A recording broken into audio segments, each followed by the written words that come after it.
anything. He's a peace-loving Kenyan. He has called upon all his supporters to take whatever outcome of today's judgment, knowing that we shall proceed to the Court of Appeal and maintain peace and order so that we can give our institutions sufficient time to interrogate this judgment today. How best, perhaps using very few words, would you describe the judgment? Using very few words. Gravely disappointing. Gravely disappointing. Thank you very much. Thank you. Any other council wants to speak to us? The consequences of finding that the impeachment has been quashed is that Ndegwa should have vacated. I don't know where they got that from. That's why you're calling it judicial nonsense. But you are not pursuing that in the court. You said we are going to the Court of Appeal. To go back to office. We are going to the Court of Appeal. You have heard how the court has grossed over the other petitions and just dealt with one petition for His Excellency Rigathi and ended up with judicial nonsense and judicial absurdity. We cannot agree to that. Senator Mans, Harrison. Yes. Look, we had a bit. You want to finish? Yeah, no. Finish. No. Go on. You see, Please. just finish. Come in. When a breach has been found and cleared that the proceedings had a problem, when a right has been breached and when you have not been given a right to be heard, that's a very cardinal issue. And therefore, my position is that, it should have been annulled. It should have been annulled. And that's the conclusion automatically. Because you have not been accorded an opportunity to be heard. And therefore, it can only be annulled. You can only say that, the court did not arrive at the right decision. We should have automatically had Rigathi Gachagua reinstated. Okay. There's 50 million shillings on the table for the client that all of you probably represent. Are you going to take it? Are you going to advise your client to take them? Well, we have to go to the Court of Appeal and discuss all the pending matters, all the issues. The right to be heard is very important. And therefore, the breach is definitely greater than what it is and what has been awarded. Perhaps very briefly, Harrison, you wanted this judgment arrested. Very briefly, why? Yes, what a contradiction. You have heard these judges say, Honorable Gachagua, your right was impinged. It was infringed by the Senate. I'm fining 50 million upon the Senate because of infringing your right to be heard. Excuse me? We filed a petition and asked them, make a finding that Article 145, 1 and 2 of the Constitution was breached. What does it say?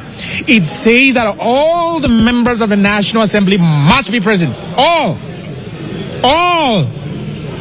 Now, this judiciary, they found out, mamma mia, the whole impeachment process will collapse because the Banisa people did not have a member of the National Assembly. The Gwasi people, Suba South, today, they didn't have a member of the National Assembly. You know why?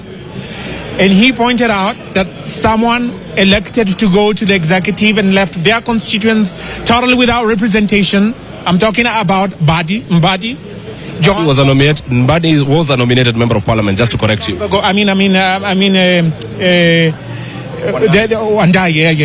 Yes. And you didn't have a member of National Assembly for Magarini. You also didn't have a member of National Assembly for Banisa I mentioned. Right. Now, these people did not vote. The Constitution demands, and I challenge you, what Constitution were they reading? I challenge you, if you have a Constitution, have a look at Article 145, Subarticle 1. It is all the members of the National Assembly, all. So they suppressed the hearing of my petition, and they have no shame saying that Honorable Gachagua's right to be heard was suppressed. The Court of Appeal certified the application that we filed as urgent. Now, the Court of Appeal has to constitute a bench. It doesn't take 2 minutes or 3 minutes. They know, but they acted blind to it. And the question is now, what have they done in excluding one of the petitions that bore the weight of these very same issues? All right, Harrison. you've made your point. Well, of course, we'll be following at the Court of Appeal. Allow us to speak to counsel for the respondents as well, so that you tell us. All right. Kenyan people ought to know. Kenyan people ought to know that the motion. No, hold on. Let me finish because you never gave me another.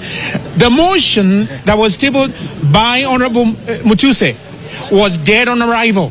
This is what the judiciary saw. This is what these judges saw. What do we mean? Standing order number 64, substanding order number 5 says that if you withdraw the signature, any member of the National Assembly withdraw the signature, that motion dies at that point. There was nothing to take to the Senate. There was nothing to resolve upon. There was nothing to impeach Gachagua. Let's be real.